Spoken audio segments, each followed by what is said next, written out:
Sehingga Allah Tabaraka wa Ta'ala mempertemukan kita di majlis ini pada kesempatan yang berbahagia ini.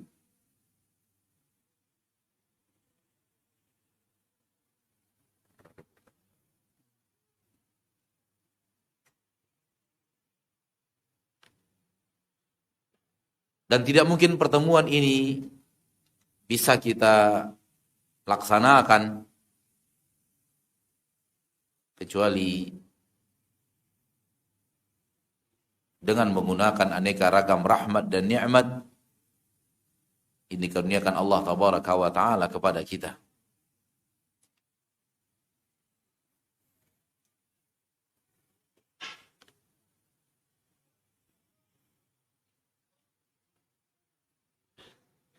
Kaum muslimin dan muslimat, rahimani wa rahimakumullah, kita menjadi diri kita yang sekarang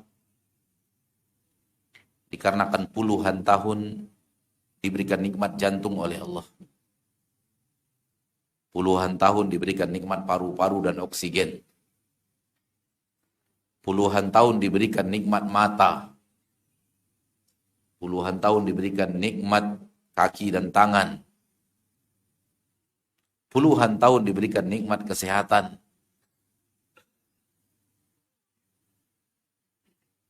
Dan banyak lagi nikmat-nikmat yang sangat teramat banyak.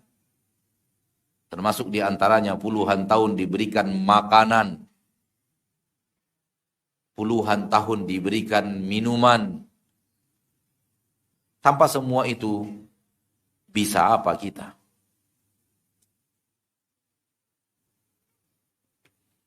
Tanpa semua yang tadi saya sebutkan dari sebahagian nikmat-nikmat Allah, bisa apa kita? Takkan ada yang bisa kita lakukan.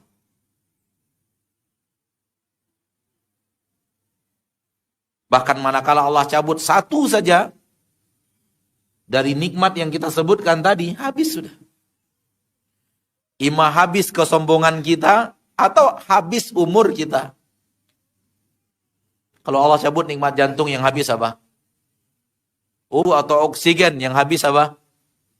Umur. Allah cabut nikmat air minum, yang habis apa? Umur. Mati sudah. Allah cabut nikmat makanan, hal yang sama. Allah cabut nikmat mata, habis kesombongan. Allah cabut nikmat telinga, habis kesombongan. Allah cabut nikmat tangan, habis kesombongan. Allah cabut nikmat kaki. Apa yang bisa disombongkan lagi oleh seorang yang lumpuh? Namun tidak sedikit manusia-manusia yang hidup di zaman sekarang bergelimang dengan rahmat dan nikmat tiada tara karunia Allah yang Maha Pengasih, Maha Penyayang, dia tidak merasa itu adalah rahmat dan nikmat Allah. Bahkan dia merasa itu adalah keahlian dirinya, kepiawaian dirinya. Sehingga ketika Allah perintahkan kepadanya kerjakan ini, tak mau dia kerjakan. Ketika Allah larang dia, jangan lakukan ini, dia seolah-olah mengatakan terserah saya. Betul apa tidak? Tak mau dilarang oleh Allah, tak mau diperintah oleh Allah. Padahal hari demi harinya hidup dengan bergelimang rahmat, bergelimang nikmat dari Allah. Hai manusia-manusia sombong, engkaukah yang menciptakan jantungmu untuk dirimu? Wahai manusia-manusia angkuh, engkaukah yang telah menciptakan oksigen yang kau hirup setiap saat, bahkan ketika engkau tidur sekalipun?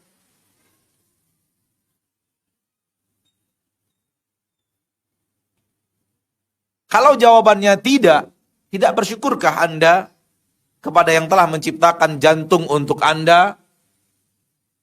Tidak bersyukurkah dirimu kepada Allah yang telah menciptakan untukmu oksigen dan paru-paru? sebagai alat menghirup dan apa yang harus dihirup. Sadarlah wahai manusia-manusia yang hidup dengan penuh keangkuhan dan kesombongan. Tak ada yang bisa disombongkan dari diri kita. Tak ada yang bisa diangkuhkan dari diri kita. Kita ini hanya hamba lemah, super lemah, tanpa rahmat dan nikmat Allah, tak punya apa-apa, tak bisa apa-apa.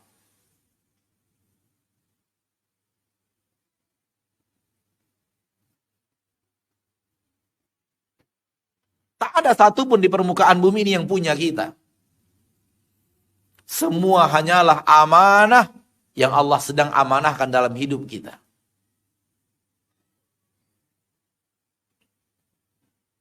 Tak ada sesuatu pun yang kita bisa, murni kita, nggak ada yang kita bisa. Kalau ataupun ada yang bisa, karena Allah membisakan kita. Paham makna membisakan? Membuat kita bisa. Karenanya, ketika seruan adzan hayya 'alal shalah, hayya 'alal falah, jawaban kita, la haula wala quwata illa billah. Pernahkah antum duduk sesaat merenungi kenapa saya diajak ke masjid? Kenapa saya diajak sholat? Jawabannya la haula wala quwata illa billah.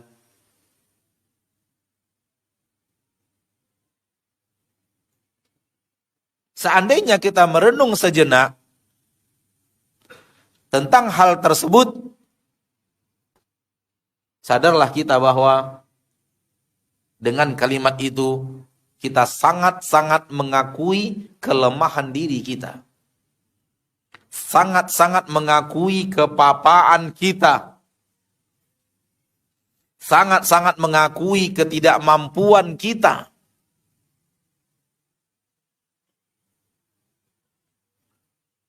Mungkin jarak rumah kita dengan masjid tempat azan itu berkumandang hanya 10 meter, 20, 30 meter. Tapi tetap kita katakan, saya nggak bisa ke sana menjawab seruan muadzin, tidak bisa pergi sholat ke masjid, kalau bukan Allah memberikan kepadaku kemampuan, kalau bukan Allah memberikan kepadaku kekuatan.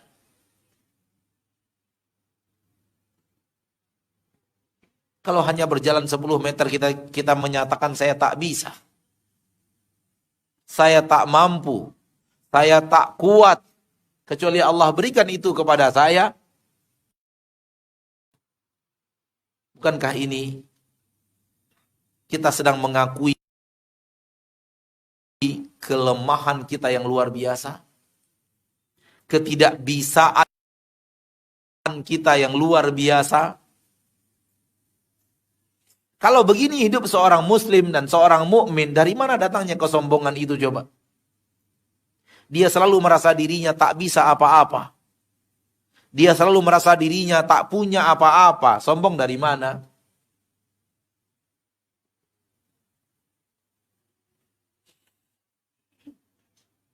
Dan ketika manusia sudah hidup tidak sombong, masuklah dia ke dunia yang namanya tawadhu'.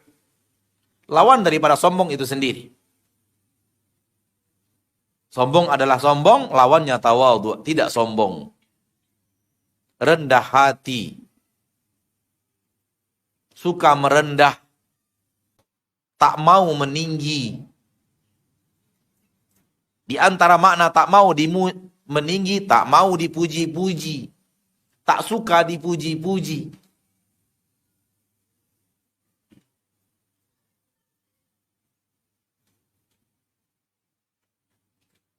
Dan kalau dia sudah memiliki sifat tawadhu',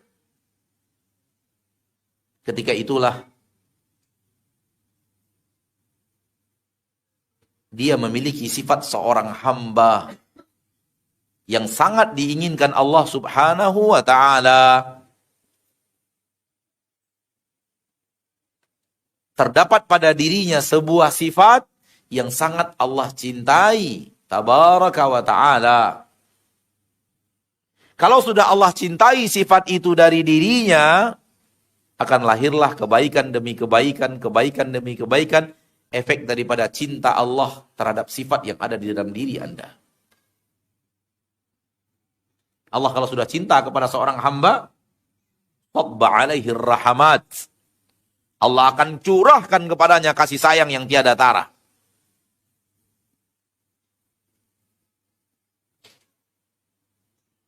Maka tawadukkanlah dirimu, tawadukkanlah hatimu, agar engkau menjadi hamba yang dicintai Allah. Rasulullah SAW bersabda dalam hadis yang sahih dari Imam Muslim, "Man tawadhu'a lillahi rafa'ah."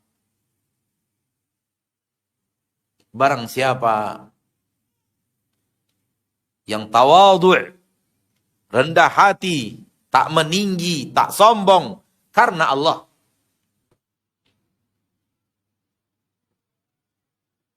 atau dalam riwayat lain, ma tawadhu'a ahadun lillah, tak ada seorang pun manusia yang tawadhu karena Allah, illa rafa'ah, melainkan Allah pasti angkat dia. Dia tak ingin meninggi, Allah tinggikan.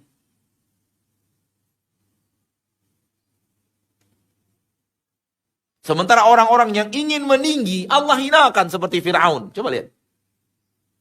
Coba lihat. Fir'aun meninggi, membusungkan dada kepada manusia.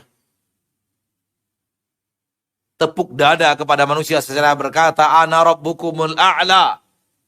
Saya Rob kalian yang paling tinggi. Ma'alimtu lakum min ilahin ghairi. Tak ada untuk kalian ilah selain diriku. Wa hadhil anharu tajri min tahti. Inilah dia sungai-sungai Mesir. Air-air Mesir mengalir di bawah kekuasaanku. Apa ini? Kata-kata sombong. Artinya dia apa? Meninggi. Allah, apa yang Allah lakukan kepadanya? Allah hinakan dia sehina-hinanya. Cukup menyebut nama Fir'aun saja, orang sudah tahu ini manusia hina.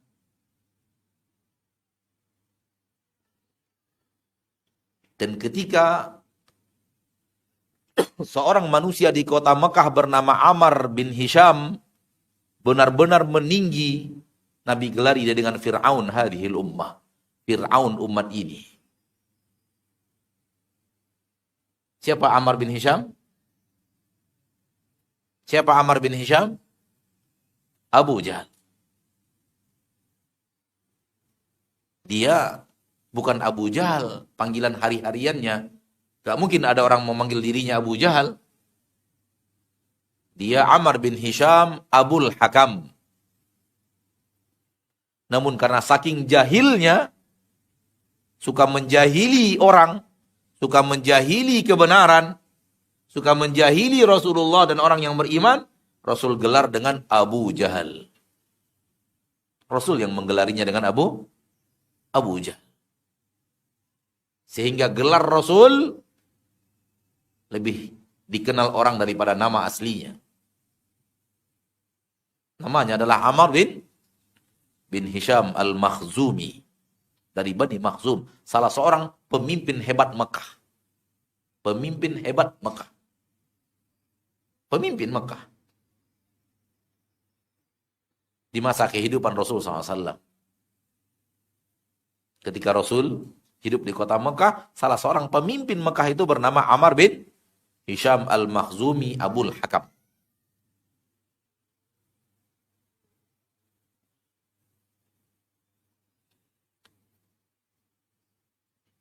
Dialah Qarun yang meninggi dengan hartanya, sombong karena berpunya. Allah, apa yang Allah lakukan kepadanya? Allah hinakan dia. Persis di hari super sombongnya. Di hari di mana dia keluar, membuat iring-iringan, pawai, membuat parade, pamer harta. Ketika itulah Allah belahkan bumi, Allah masukkan dia dan hartanya ke dalam bumi, lalu Allah tutup lagi bumi itu. Sampai-sampai antum gali-gali di kebun dapat harta karun antum bilang. Pernah kapan karun sampai di Kepri ini?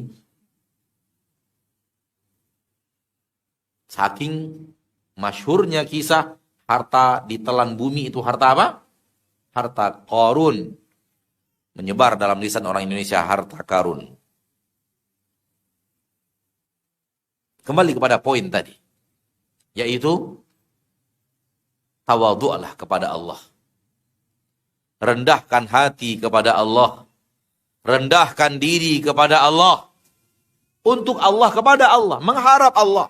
Bukan mengharap manusia.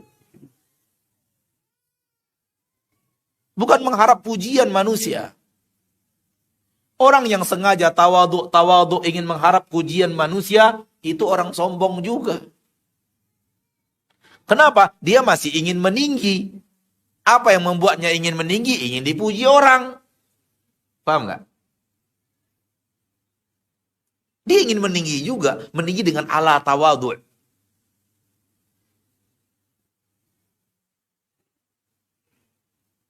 Sehingga zahir penampilannya bagaikan tawadhu, hatinya ingin meninggi dengan tawadhu'nya itu.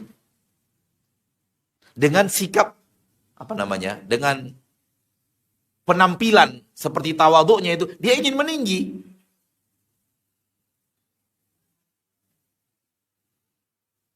Tetap saja ini manusia sombong karena ingin meninggi.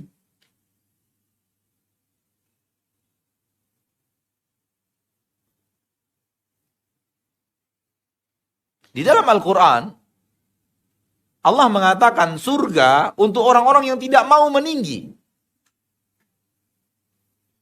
Tilkad darul akhiratu naj'aluha lilladina la yuriduna 'uluwan fil ardi wala fasada wal 'aqibatu lil muttaqin.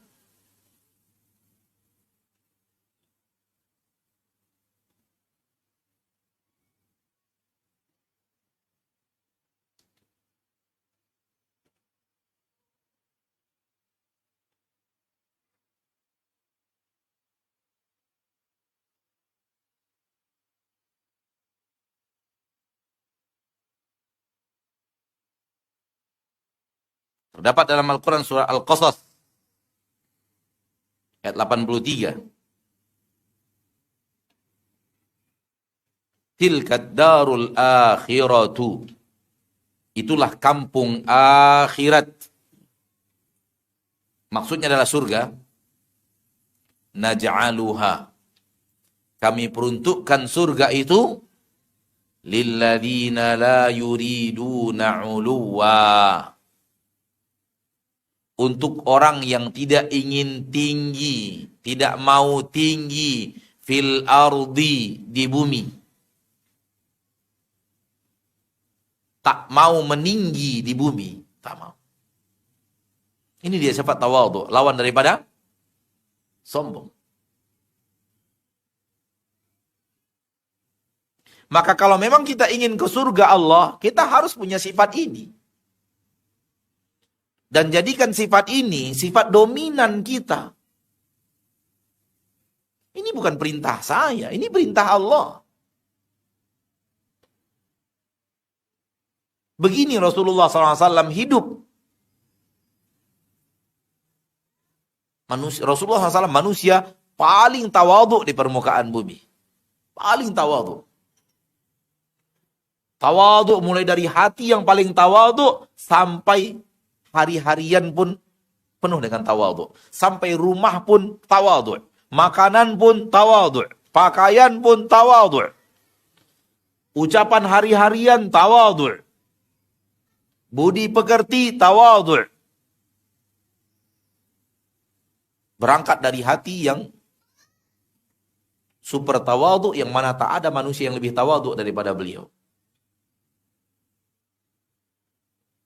Dan ketawaduannya sangat nyata, sallallahu alaihi wasallam Di saat beliau memimpin pasukan perang, menaklukkan musuh-musuh beliau yang 21 tahun menghina, mencaci dan memaki, bahkan ingin membunuh.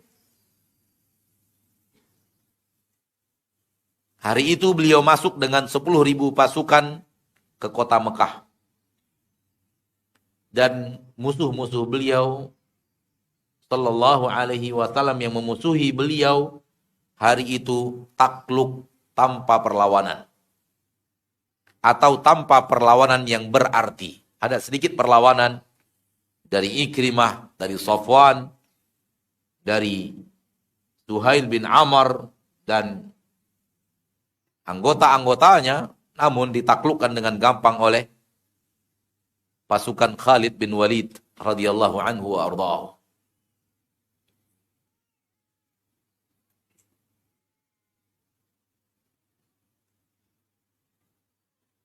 Sehingga hari itu kota Mekah dalam genggaman Rasul. Kalau bisa kita istilahkan seperti itu. Kota Mekah dalam genggaman Rasul. Rasullah pemimpinnya. Kota Mekah pada hari itu takluk, kalah perang. Dikalahkan oleh lawannya. Dan lawannya adalah Rasulullah SAW dan seluruh para sahabat yang datang sebagai pasukan jihad pada hari itu. Namun ada sedikit yang agak aneh. Perlu antum dan antunna ambil sebagai pelajaran penting.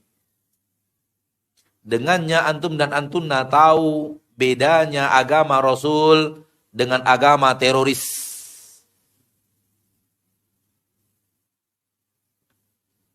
Rasul datang membawa pasukan perang. Benar-benar perang nyata. Dengan orang-orang yang 21 tahun menghina, mencaci, memaki Islam dan Rasul kita tercinta Muhammad sallallahu alaihi wasallam. Dan peperangannya terhadap Islam nyata. Peperangannya terhadap Rasul dan agama Islam jelas. Kalau sekarang kan tidak jelas. Kenapa dia dibunuh? Orang Amerika. Loh, emangnya dia memerangi Islam? Oh, bukan dia, tapi negaranya. Oh, negaranya memerangi Islam, dia yang dibunuh di sini. Jelas apa enggak itu? Enggak jelas. Ini jelas. Bahkan beberapa saat sebelum takluk masih pegang senjata itu orang Quraisy. Sudah saya katakan tadi. Ada Ikrimah, ada Safwan, ada Suhail bin Amr dan anggota-anggotanya. Dan semua mereka yang saya namanya sebutkan tadi akhirnya masuk Islam. Melakukan perlawanan. Namun ditaklukkan oleh Khalid bin Walid. Karena berada pada sayap Khalid bin Walid radhiyallahu anhu.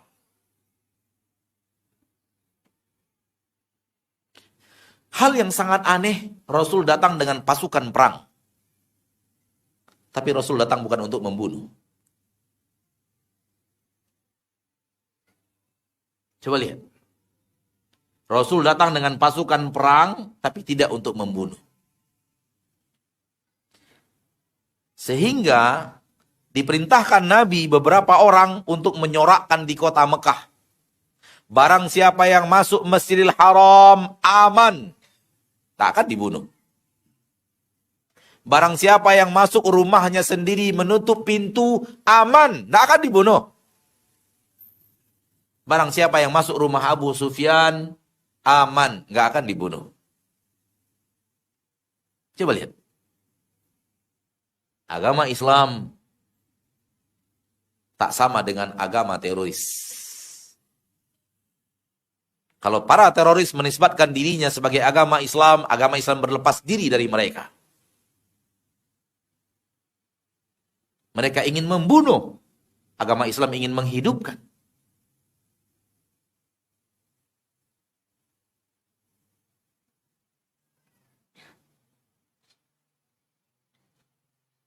Rasul datang dengan pasukan perang, tapi tidak membunuh. Mereka tidak punya pasukan perang, membunuh. Musuh-musuh Rasul jelas, tapi tak dibunuh. Musuh mereka juga tidak jelas, tapi dibunuh. Di antara musuh-musuh mereka, saudara mereka sendiri yang tidak berbaiat kepada ulama mereka. Dianggap musuh sendiri. Dan tidak sedikit yang sudah menjadi korban. Yang dibunuh oleh saudara mereka sendiri yang telah terpengaruh aliran teroris itu. Bahkan akhir-akhir ini syarat untuk menjadi teroris, bergabung dengan mereka adalah wajib bunuh satu orang dulu dari keluarga atau dari siapa. Dan salah seorang di antara mereka, dia punya gelas khusus untuk minum kopi. Cangkir khusus, muk khusus, mangkok khusus untuk minum kopi. Dan mangkok itu berasal dari tengkorak manusia. Dan ketika akan setiap minum kopi, dia katakan ke kawan-kawannya, saya minum kopi dari tengkorak bapakku sendiri. Agama apa ini? Islam apa ini? Ayahnya sendiri dia bunuh, orang yang wajib dia cintai, wajib dia sayangi, yang kalau dimarahi dia, orang itu marah, dia harus sabar, tetap harus mencintai. Diperintahkan Allah untuk berbuat baik walau kafir. Walau kafir. Diperintahkan anak tetap berbuat baik kepada orang tua. Ini orang tuanya muslim, sholat, dibunuh, dipenggal, diambil batoknya, dibuatkan untuk mangkok minum kopi. Mana Islam? Nggak ada. Begitulah ketika syubhat telah merasuk ke dalam dada. Hal yang merupakan kedurhakaan luar biasa dianggap jihad yang hebat luar biasa. Sesuatu yang merupakan kedurhakaan tingkat tinggi dianggap ibadah tingkat tinggi. Itulah hebatnya syaitan menggoda manusia.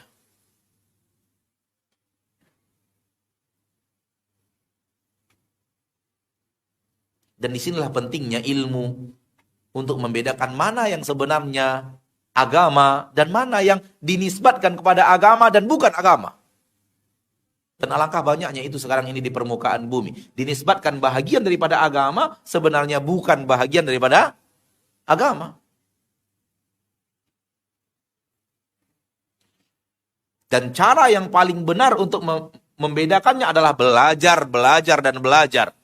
Menimba ilmu dan menimba ilmu dan menimba ilmu. Bertanya kepada yang ahli, bertanya kepada yang ahli, bertanya kepada yang ahli. Fas'alu ahla dzikri in kuntum la ta'lamun. Tanya kepada yang mengerti zikir. Mengerti ilmu agama, mengerti syariat. Kalau kalian tidak tahu.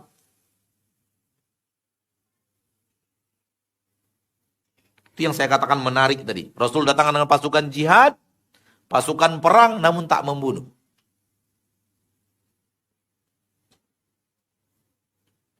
Antum bisa bayangkan kalau diri antum berhasil menaklukkan musuh 21 tahun mencaci maki antum, ingin membunuh antum, membunuh orang-orang yang antum cintai, membunuh sahabat-sahabat dekat antum 21 tahun lamanya. Sekarang antum kuasai dia. Dan antum berhak melakukan apapun yang antum mau untuk dia. Berhak. Rasul berhak. Kalau Rasul katakan penggal, penggal.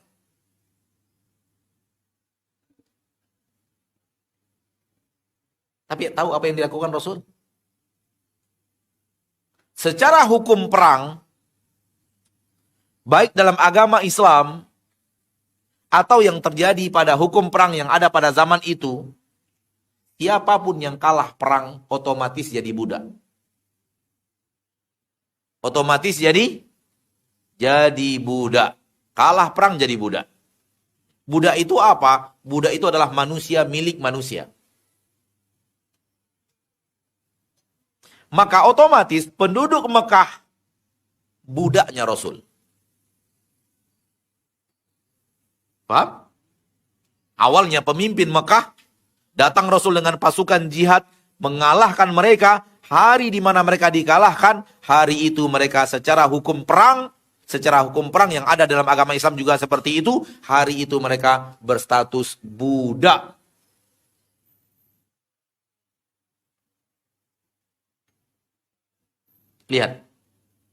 Lihat bagaimana Rasul sedang di atas. Menang tanpa perlawanan, yang berarti musuh-musuh yang selama ini menghina, mencaci, memaki, bahkan ingin membunuh, semuanya dalam genggaman, bebas berbuat kalau ingin berbuat, bebas memerintahkan kalau ingin memerintahkan, dan semua mereka pada hari itu budak Rasulullah Sallallahu Alaihi Wasallam. Tahu apa yang dilakukan Rasul? Rasul panggil mereka semuanya masuk masjid. Setelah mereka semua berkumpul, Rasul bertanya, apa gerangan yang kalian perkirakan saya akan lakukan kepada kalian? Gerangan menurut kalian, saya akan melakukan apa kepada kalian? Ma tadhunnuna anni fa'ilun bikum. Ketika kesombongan sudah hilang, baru suara kebenaran keluar. Suara kebenaran yang selama ini ditimpal oleh kesombongan di dalam hati. Orang sombong itu bukan tidak tahu kebenaran, tahu kebenaran. Namun tertimpa oleh kesombongan. Namun ketika kesombongan itu sudah terbuka, kebenaran itu lahir ke permukaan. Kata mereka, akhun karim, ibnu akhin karim. Engkau ini adalah saudara kami yang sangat mulia, anak saudara kami yang sangat mulia. Kemana kalimat ini selama ini dari mulut kalian, wahai orang Quraisy?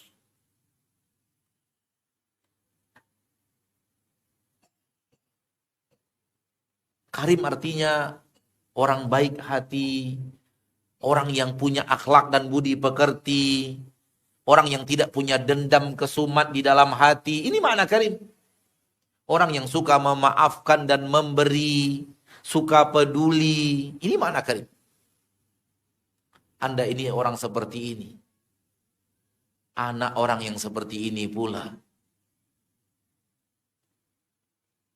Itu kata orang Quraisy.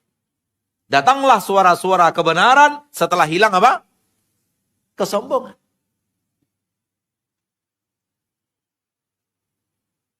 Lihat, 21 tahun dimusuhi, 21 tahun dicaci dan dimaki, bahkan ingin dibunuh.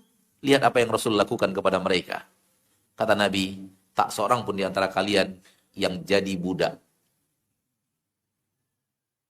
Pergilah kemanapun kalian mau pergi. Kalian bebas, merdeka dari perbudakan.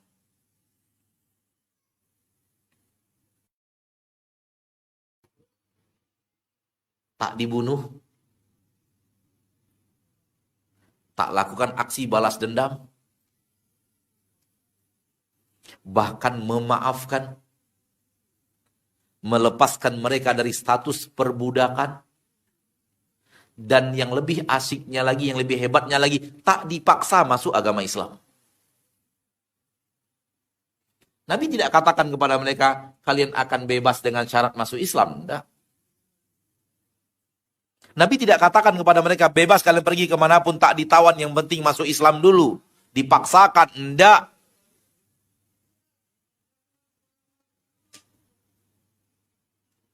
Banyak orang bilang sekarang, kalau ingin agak Islam itu jaya, kuasai pemerintahan, tekankan Islam ke bawah. Itu pemaksaan. Agama Islam tak pernah dengan pemaksaan. Agama Islam dilakukan dengan penuh keikhlasan.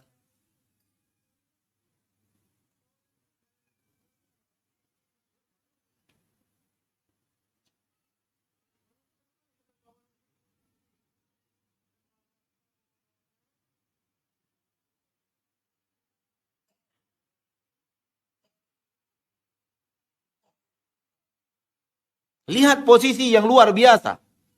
Namun tidak dimanfaatkan Nabi untuk memaksa mereka masuk agama Islam.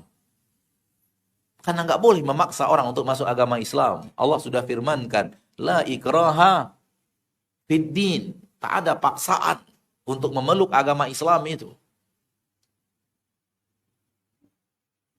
Orang mau bertahan di atas agama ayah dan neneknya, silakan.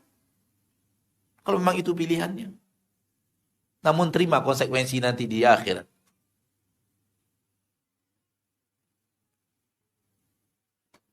Mau masuk agama Islam harus ikhlas. Dari hati kecil, nggak boleh dipaksa-paksa.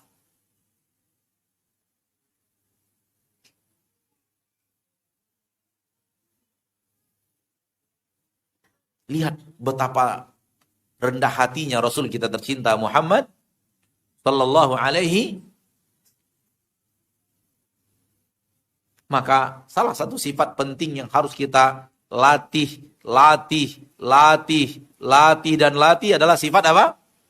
Tawadhu, agar kita pantas masuk surga. Surat apa tadi? Ayat 83. Itulah kampung akhirat. Kami peruntukkan untuk mereka-mereka yang tidak ingin meninggi di permukaan bumi. Dan kami peruntukkan untuk mereka-mereka yang tidak ingin merusak di permukaan bumi.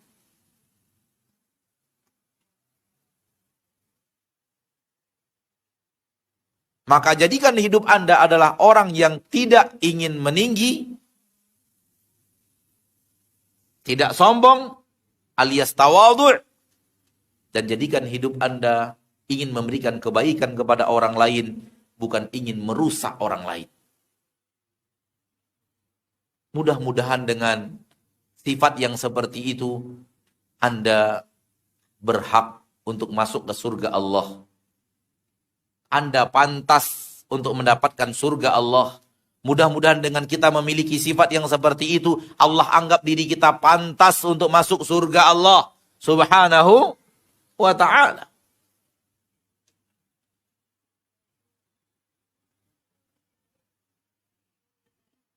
Ini satu ayat di dalam Al-Quran, surat Al-Qasas. Berikutnya surah Al-Mu'minun. Di awal-awal surat Al-Mu'minun, Allah bicara tentang sifat-sifat penduduk surga. Maka kalau kita ingin ke surga, pantaskan diri kita untuk masuk surga. Dengan apa? Dengan memiliki sifat-sifat ini. Karena Allah ketika bicara surga, Allah juga bicara dalam Al-Quran sifat-sifat penduduk surga. Betul tidak? Untuk apa Allah sebutkan sifat-sifat penduduk surga? Agar kita punya sifat itu, agar kita didik sifat itu, agar kita memiliki sifat itu, sehingga kita pantas ke surga itu. Betul? Lalu untuk apa Allah sebutkan surga dan sifat-sifat penduduk surga, kalau kemudian tidak dengan sifat itu kita raih surga? Lihat awal surah Al-Mu'minun. Qad aflahal mu'minun. Pasti beruntung orang-orang yang mukminun. Dan orang yang mukminun itu di bawahnya di dalam ayat yang ke-10 dan 11 Allah tabaraka wa taala berfirman, ulaika humul warithun, merekalah pewaris-pewaris alladzina yarithunal firdaus, mereka mewarisi surga Firdaus. Hum fiha khalidun, mereka kekal di dalam surga Firdaus itu. Mereka kekal di dalam surga Firdaus itu. Jadi al-mu'minun yang Allah sebut di dalam ayat di awal di atas, merekalah penduduk-penduduk surga. Merekalah orang yang akan mewarisi surga. Namun antara ayat yang pertama sampai ayat yang ke-10 itu Allah bicara sifat-sifat mereka. Mukminun yang beruntung itu, yang akan mewarisi surga Firdaus itu, ini loh sifat-sifat mereka ketika hidup di permukaan bumi.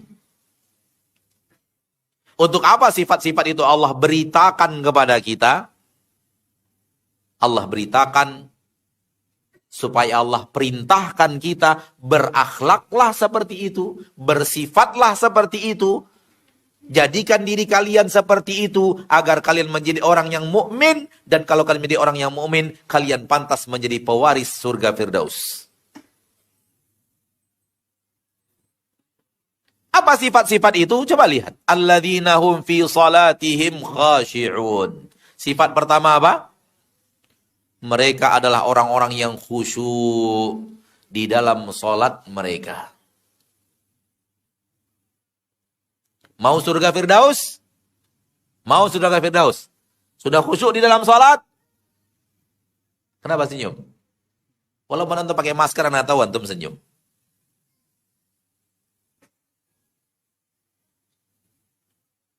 Mau surga Firdaus?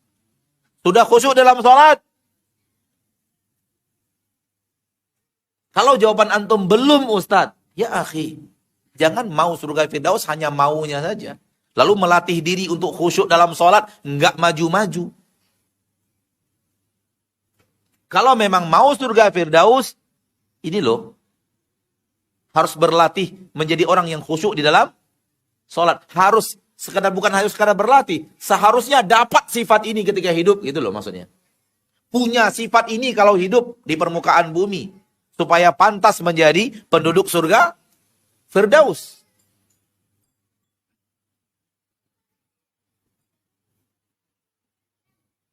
Saya tidak ingin bicara antum, karena masing-masing diri hanya tahu diri sendiri, lebih daripada dia tahu orang lain. Dan Allah lebih tahu dirinya daripada dirinya. Namun silakan jawab sendiri, apakah saya sudah khusyuk di dalam sholat? Kalau jawabannya sudah, alhamdulillah. Kalau jawabannya setengah-setengah, maka setengah alhamdulillahnya. Setengahnya na'udzubillah. Tapi kalau belum khusyuk sama sekali, na'udzubillah min dzalik berarti. Kalau memang ingin surga Firdaus, harus koreksi kekhusyukan di dalam sholat. Sudahkah jiwa saya dan raga saya benar-benar sholat? Atau yang sholat hanya raga saya, jiwa saya melalang buana dan berpetualang ke sana dan kemari? Tahu antum apa yang anda maksud pasti. Orang yang khusyuk itu, jiwa dan raganya sama-sama sholat.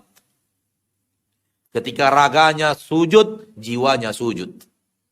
Ketika raganya i'tidal, jiwanya i'tidal. Berdiri lurus di hadapan Allah.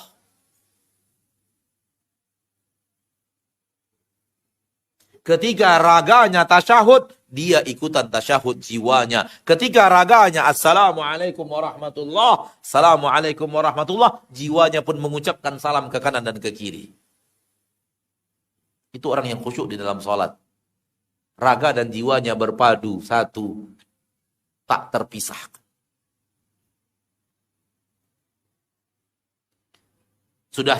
Sudah sebegitukah kita atau belum? Kalau sudah, alhamdulillah. Bagaimana kalau belum?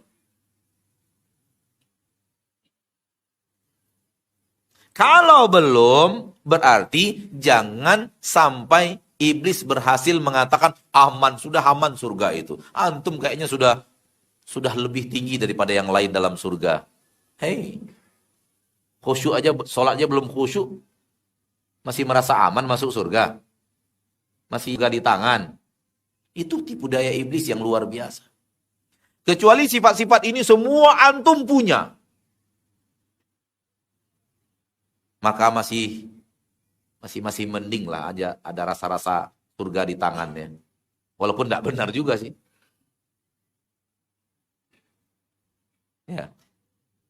Maka mari introspeksi sholat kita. Sudahkah saya khusyuk sholatnya? Agar pantas masuk surga Firdaus. Apa berikutnya? Walladzina hum 'anil lagwi mu'ridun. Mereka orang-orang yang berpaling dari hal yang sia-sia. Maksud sia-sia, seluruh yang tak berguna sampai dosa. Apatah lagi dosa. Maka sifat orang yang pantas ke surga, orang yang menjauhkan dirinya dari aneka ragam dosa dan kemaksiatan kepada Allah. Dan kemudian perlahan tapi pasti dia tinggalkan hal yang sia-sia, tak ada gunanya, walau tak dosa.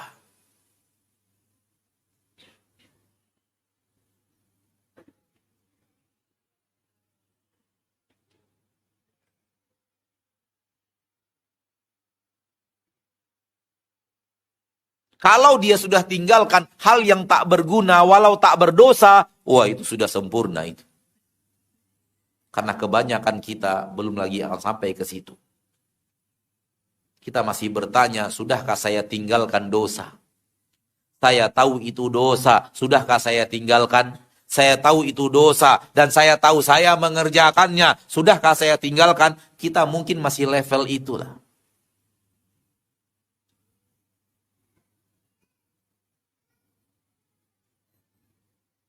Mari saudaraku masing-masing kita jujur kepada diri sendiri. Bila perlu nanti malam buat list. 1, 2, 3, 4, 5, 6. Terserah berapa banyaknya. List pertama, dosa apa yang masih saya kerjakan, belum saya tinggalkan. 1, 2, 3, 4, 5. Semoga tidak lebih dari 10. Saya sudah tahu itu tak boleh. Tapi masih saya kerjakan. Mungkin kan? Ngaku kan? Ngaku apa mungkin nih? Anda nggak tahu nih. Nggak boleh lihat itu, masih dilihat. Nggak boleh ngomongin itu, masih diomongin. Nggak boleh dengar itu, masih didengerin. Nggak boleh ambil itu, masih diambil. Nggak boleh kerja itu, masih tetap kerja di situ. Nggak boleh transaksi itu, masih transaksi itu. Ini yang saya katakan tadi, buat list. Agar kita tahu siapa diri kita. Rahimallahu mru'an arafa qadra nafsih. Semoga Allah rahmati orang yang tahu kadar dirinya.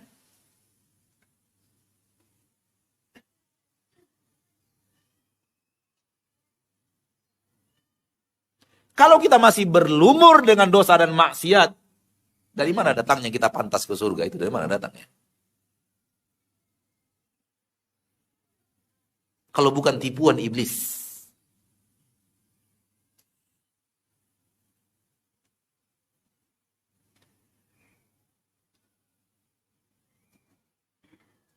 Kalau masih tiap hari berlumur maksiat, bukankah yang sepatutnya kita sesali dari diri kita, kayaknya saya ini orang yang pantas ke neraka.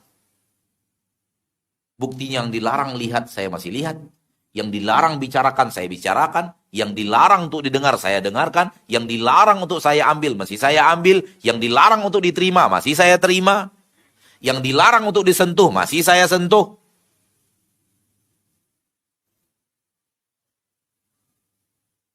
Coba bayang, cobalah. Coba ya antum ya. Coba lihat, dengar kata-kata anak berikut ini. Yang dilarang untuk dilihat, saya masih lihat tiap hari. Yang dilarang untuk dibicarakan, masih saya bicarakan tiap hari. Yang dilarang untuk didengar, masih saya dengar tiap hari. Yang dilarang untuk dipegang, masih saya pegang tiap hari. Yang dilarang untuk dizonkan, diprasangka, masih prasangka tiap hari. Kayaknya saya pantas masuk surga. Cocok nggak sih? Ngonek nggak sih? Korelasinya ketemu nggak? Jaka sembung bawa golok. Udah sampai situ, jangan disambung. Tapi kalau kalimatnya adalah yang dilarang untuk dilihat, sudah saya tinggalkan. Yang dilarang untuk dibicarakan, sudah saya tak bicarakan lagi. Yang dilarang untuk didengar, sudah saya tak dengar lagi. Yang dilarang untuk disentuh, tak saya sentuh lagi. Yang dilarang untuk diambil dan saya terima, tak saya ambil dan tidak saya terima lagi. Yang dilarang untuk diberikan, saya berikan lagi. Mudah-mudahan dengannya saya pantas ke surga. Masih mudah-mudahan loh Pak. Nggak boleh kita mengatakan saya pantas ke surga.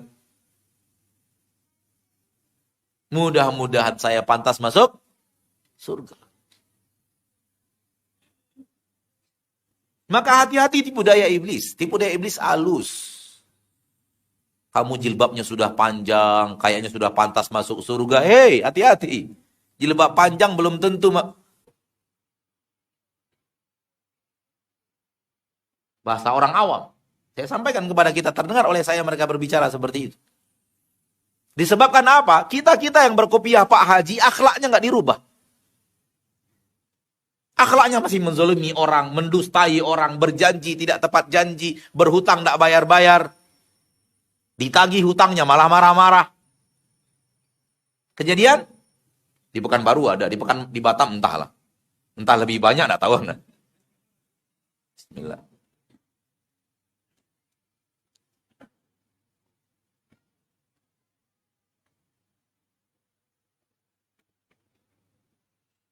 Bu, ya, kalau kita berhutang, datang ke orang yang kita berhutang, akhi, maaf. Maaf saudaraku. Saya berjanji tanggal 1 bayar, namun sampai sekarang saya udah usahakan belum dapat, gimana caranya? Gitu dong. Minta maaf. Datangi minta maaf, saya belum bisa bayar. Namun kalau antum harus ngambil, itu rumah saya, terpaksa rumah itu harus antum ambil, antum jual. Biarlah saya cari rumah yang lain. Biarlah saya pindah rumah mertua saya saja. Gitu yang benar. Sampai kawan kita ini bilang, waduh lah, jangan difikirkan saudaraku. Kapan antum sanggup bayar, antum bayar. Tapi setiap tanggal 1 antum menghadap seperti ini biar anak senang. Gitu. Jangan menghilang. Ini rumus hilang, ini rumus apa ini? Rumus apa namanya? Rumus jitu. Setelah hutang sana hutang sini, hilang. Handphone ganti. Memang orang yang antum piutangi nggak tahu nomor antum, tapi Allah tahu di mana antum berada. Yang nuntut Anda nanti Allah di padang mahsyar.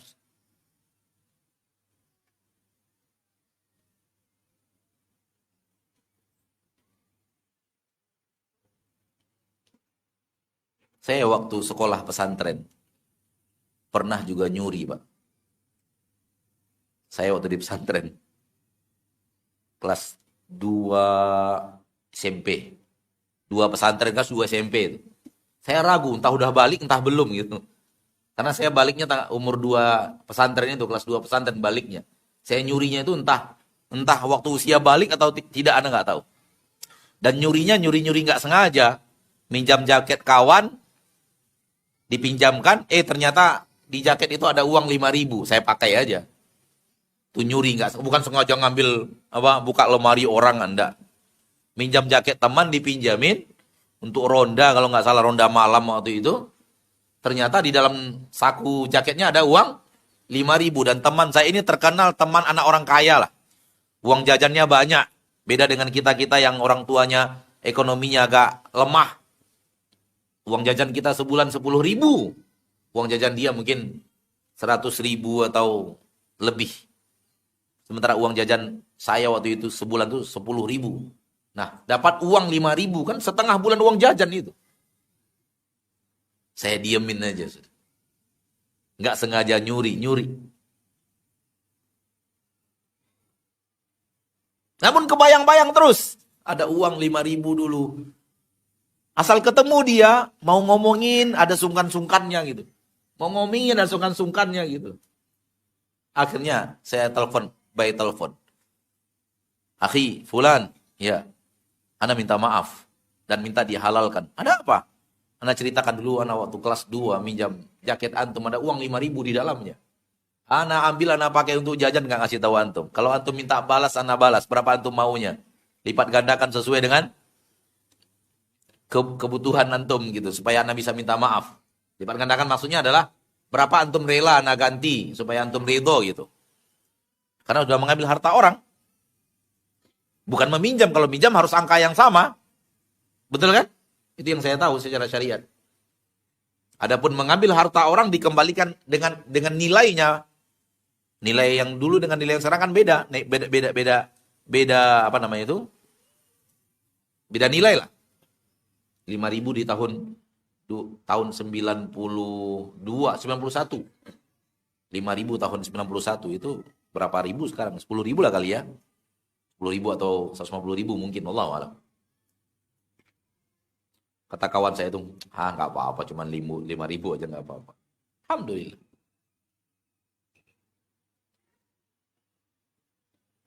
Tapi dulu sebelum ngomong itu masih ke bawah-bawah gitu. Ketemu orangnya, mau ngomongin ada istrinya, mau ngomongin ada orang lain di situ, ada kawan-kawan lain di situ. Orang Pekanbaru juga.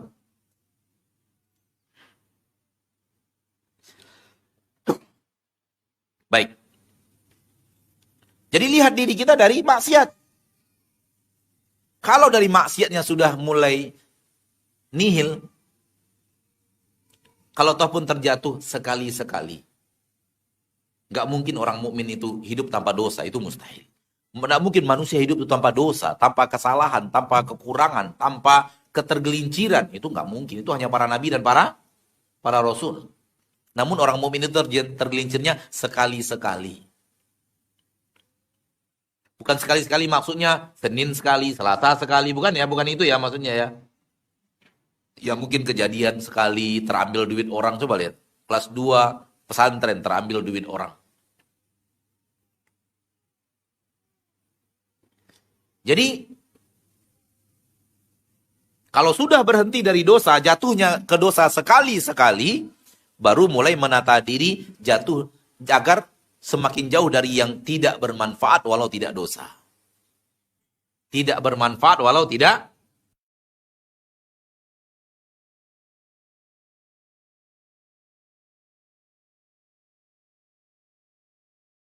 dosa. Apa contohnya? Nonton bola. Itu contohnya. Nonton bola manfaat nggak? Kalau main bola manfaat. Asal jangan kesetanan. Akhirnya nendang kaki kawan. Gara-gara kalah ngamuk. Main tackling orang cedera itu namanya menzolimi. Main bola olahraga. Sehat insya Allah. Bagian daripada gerakan tubuh yang membuat manusia menjadi kuat. Asal jangan kesetanan ya. Tapi nonton bola beda. Nonton gak ada gunanya. Apa gunanya nonton coba? Hah? Antum nih wajah-wajah bola-bola tahu anda nih? Wajah-wajah bola. Anak mau tanya, satu manfaat nonton bola coba. Apa? Anak mau tahu satu aja.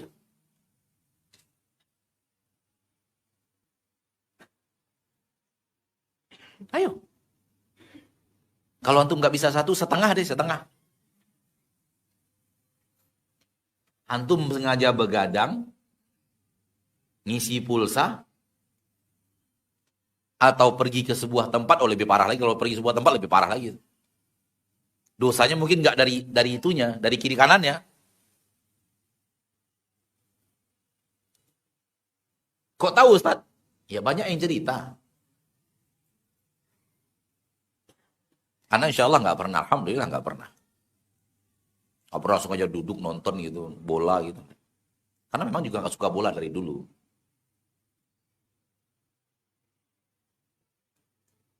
Ana nendang bola depan gawang, ana yang jatuh, bukan bola yang gol.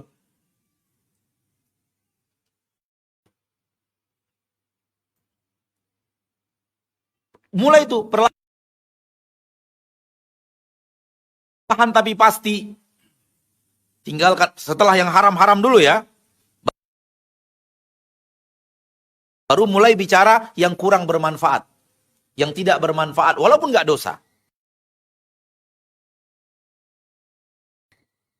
Kurang tinggalkan. Termasuk salah satu di antaranya nongkrong di toko buku sunnah. Termasuk di antaranya itu. 2 jam, 3 jam duduk di toko buku sunnah, gak ada aksi apa-apa, hanya nongkrong aja. Untuk apa antum nongkrong di situ? Kalau antum diizinkan baca buku, lalu antum baca, manfaat berarti.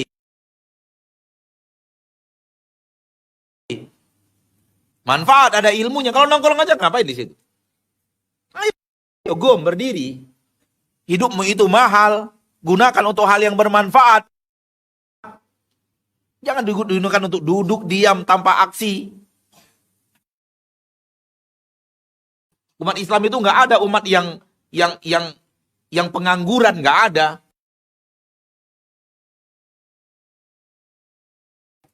Waktu mereka itu berharga, mereka tahu berharganya waktu.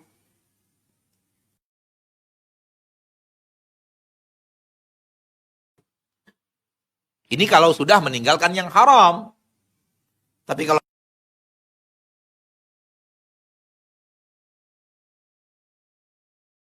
masih melakukan yang haram, jangan dulu bicara ini. Ini makom yang berbeda. Bicara yang haram dulu. Nah, walladzina hum lizzakati fa'ilun, dan mereka adalah orang yang mengerjakan zakat.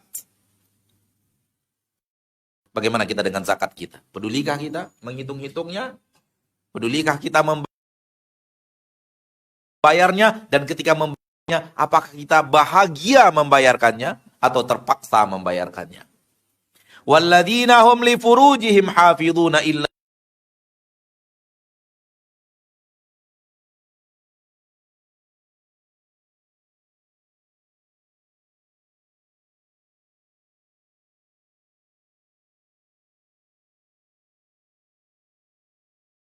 apa ayat Al-Quran. Mereka menjaga kemaluannya, kecuali istrinya dan budak-budak wanitanya, mereka tidak tercela, selain itu berdosa.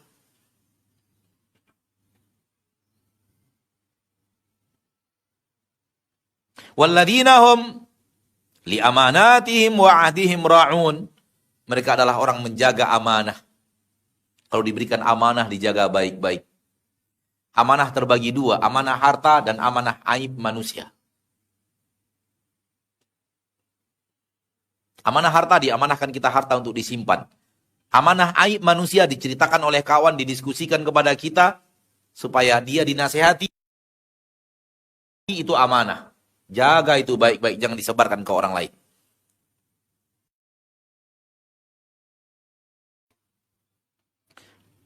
Wa ahdihim ra'un, dan mereka juga adalah orang yang menjaga janji mereka. Kalau sudah berjanji, dijaga janji itu, ditepati janji itu. Walladzina hum ala salatihim yuhafizun. Kembali masalah salat. Mereka menjaga salat mereka.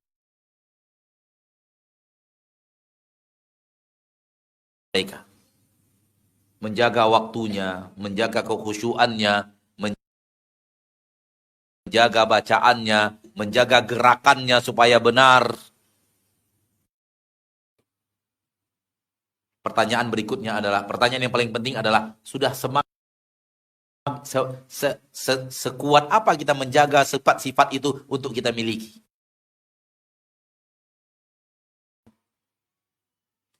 Sudah sehebat apa kita mengejar sifat-sifat ini untuk ada pada diri kita, agar kita Allah lihat pantas menjadi masuk surga.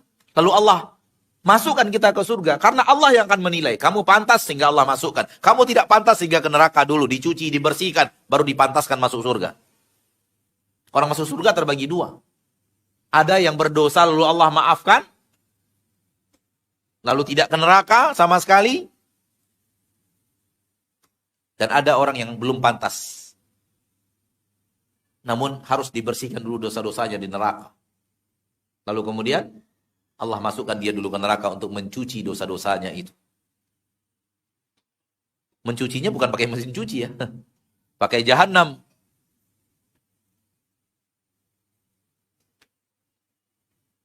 Jahanam yang apinya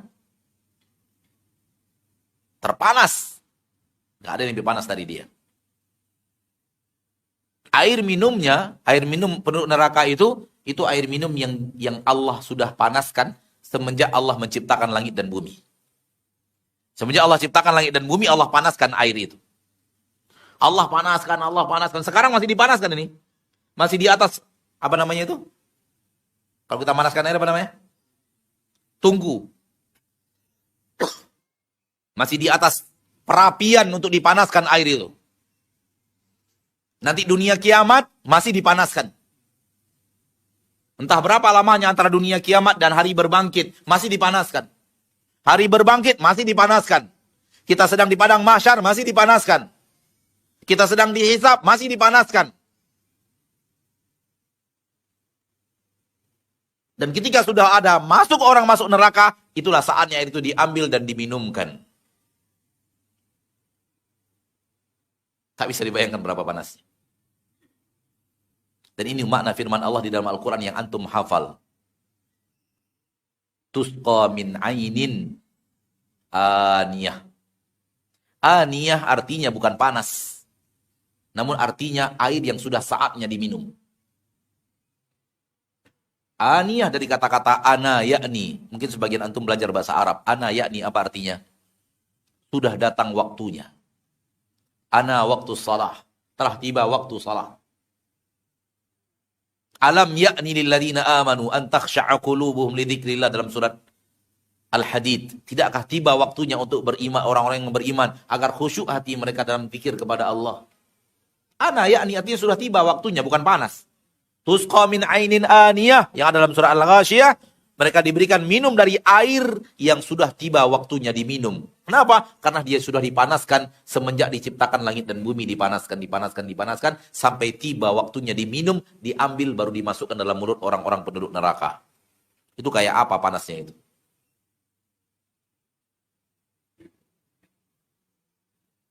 Ini di antara beberapa ayat saja, dan masih banyak lagi sifat-sifat penduduk surga di dalam Al-Quran, banyak sekali. Kita ambil satu lagi yang terakhir. Terakhir ya. Walaupun masih banyak yang lain, kita ambil yang terakhir. Dalam surat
itu sifat, bukan kaya.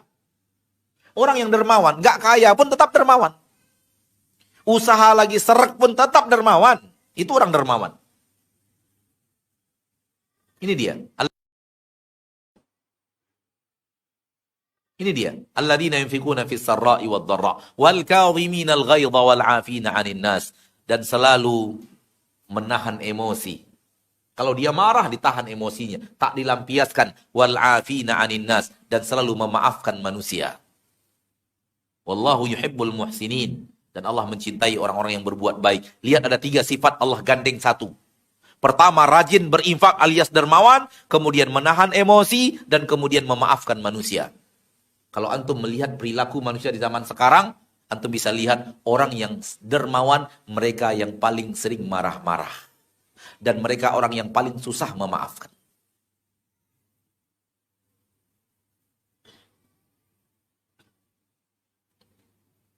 Punya kawan-kawan yang dermawan? Coba perhatikan. Apakah dia orang yang suka emosian? Apakah dia orang yang sulit memaafkan? Satukan, wahai orang dermawan, sifat kedermawanan Anda dengan sifat tak lagi marah-marah. Dan sifat suka memaafkan kesalahan orang lain. Baru berhak menjadi penduduk surga. Baru rasa-rasa pantas menjadi penduduk surga. Karena ayat ini bicara penduduk surga, namun Allah sebutkan sifatnya. Dermawan, tak emosian, rajin memaafkan, suka memaafkan. Penuhi ketiga-tiga sifat ini.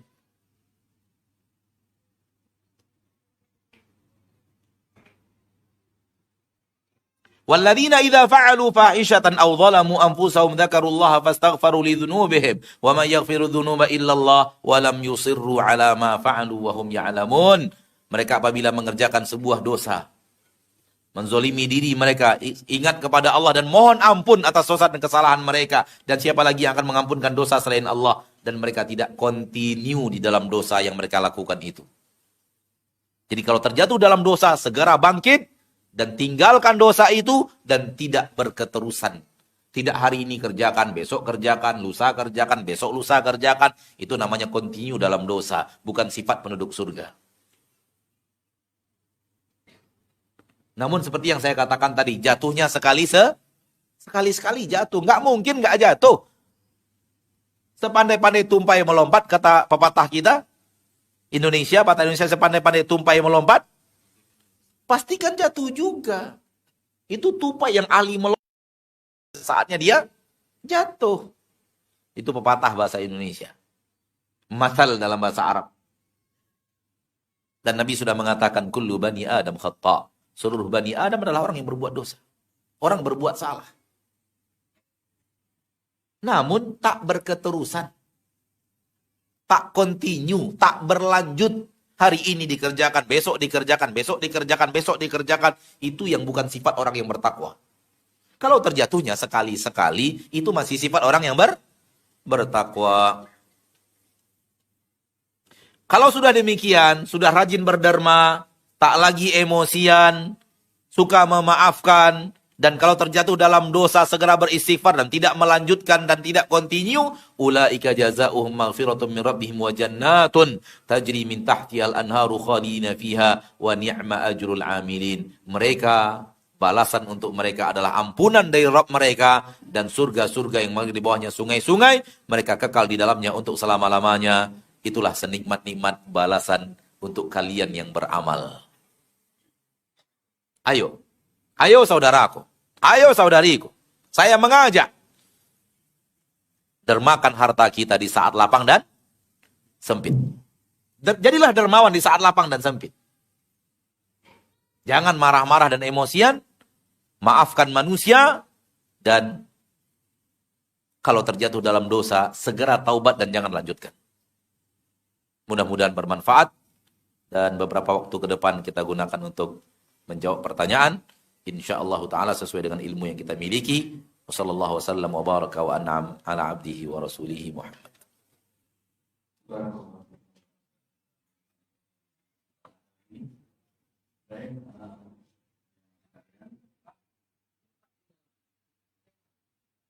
Silakan bagi yang ingin bertanya. Kembali diumumkan aja. Ya, kami kembali lagi. Kita telah rangka peduli terhadap musibah yang terjadi di Pasaman. Kita melakukan kegiatan itu bersama Hang Peduli dan tentunya bersama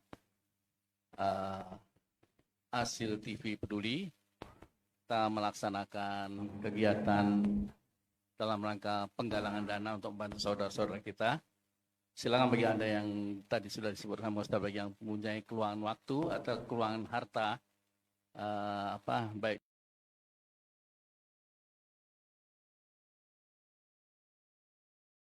tadi sudah disebutkan, bagi yang mempunyai keluangan waktu atau keluangan harta, baik dari kesempitan maupun ketat lapangan, silakan memberikan dana yang antum punya langsung ke nomor rekening atas nama Asil TV Peduli ke nomor BSI 2021155155. Sekali lagi ke nomor BSI 2021155155. Dan juga bagi Anda yang ingin mengirimkan ke rekening lain, yaitu rekening Hang Peduli, silakan mengirimkan ke nomor BCA dengan nomor 3261619006. Sekali lagi ke rekening BCA dengan nomor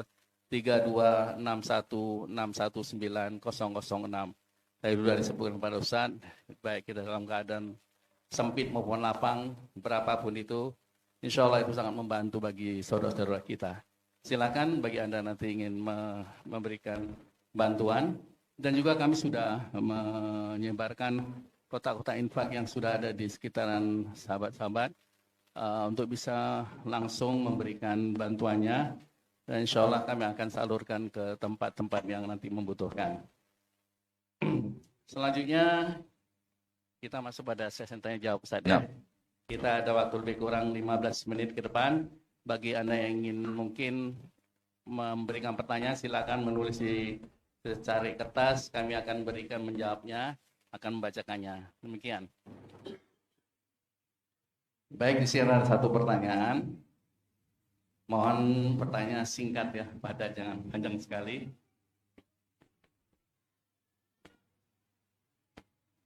Maaf Ustaz, ini di luar tema Ustaz. Bismillah Ustaz. Hari ini di masjid nampak akan ada acara, biasa acara semacam ini Ustaz.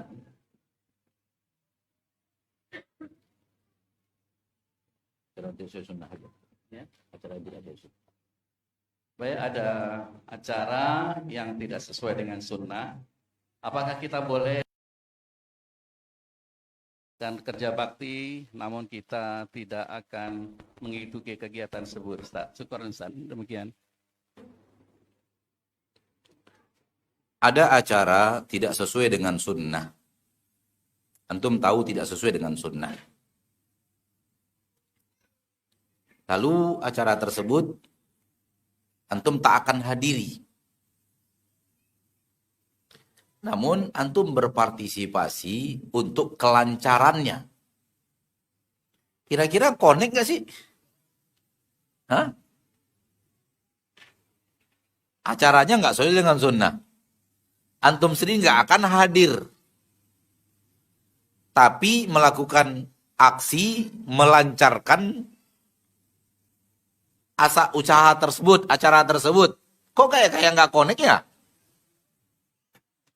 Harusnya kalau tidak sesuai dengan sunnah, antum tidak bantu terwujudnya, antum tidak hadiri. Itu baru cocok. Kalau sesuai dengan sunnah, antara 2 atau antara 3, antum bantu kelancarannya walau antum tak hadir, atau antum hadir walau antum tak bantu kelancarannya, atau yang ketiga lebih baik antum bantu kelancarannya dan antum hadir. Itu kalau sesuai dengan sunnah. Kita bantu kelancarannya tapi kita nggak hadir. Contoh peduli inilah, peduli kemanusiaan. Antum bantu namun antum nggak hadir ke lokasi. Antum bantu kelancarannya. Atau antum hadir ke lokasi berjuang tapi antum tidak melakukan sumbangan dana dan semacamnya. Atau dua-duanya. Wallahu ta'ala alam. Jadi kalau tidak sesuai dengan sunnah, maka harus ditinggalkan. Nah. Baik, silakan bagi Anda yang ingin bertanya, ada pertanyaan yang sudah dilemparkan kami terima. Silakan. Atau mungkin ada yang ingin langsung bertanya, kami persilakan. Bisa maju ke depan. Mungkin ada hal-hal yang ingin ditanyakan. Alhamdulillah Ustaz kita sudah berada di sini ya. Masyaallah. Ini juga menginformasikan ini adalah kerjasama kami dengan Asil TV dan Hang Peduli FM, bahwa dalam penggalangan dana ini adalah hal-hal yang kita membantu pada saudara-saudara kita untuk di Pasaman Barat dan sekitarnya yang terjadi musibah. Sekali lagi kami informasikan, nanti akan diinformasikan juga di media kami, di Hang FM juga akan diinformasikan juga ke rekening-rekening yang disebutkan tadi. Insya Allah akan memudahkan kita untuk menalokasikan dana-dana yang akan diberikan. Terkhusus buat yang ke Hang FM, kami informasikan silakan bagi Anda yang mengirimkan dana bisa ke rekening BCA 261619006, sekali lagi ke rekening BCA 3261619006 dengan menjemput di belakang dengan angka 10 itu sebagai alokasi kami ke tempat yang akan dituju nanti. Tambahin nomor 10 di belakang. Kami berikan kesempatan sekali lagi. Silakan bagi Anda yang ingin menanyakan. Alhamdulillah Ustaz sudah ada di tengah kita ini kesempatan. Masyaallah. Ustaz. Ada yang ingin menanyakan silakan. Baik, cukup sampai di sini kalau begitu. Cukup singkatnya. Baik, sebelum Anda tutup, Iya, silakan Ustaz. khusus bagi Anda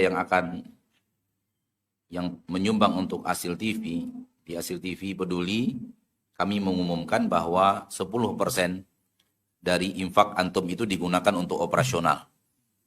10%-nya, tidak boleh lebih daripada itu.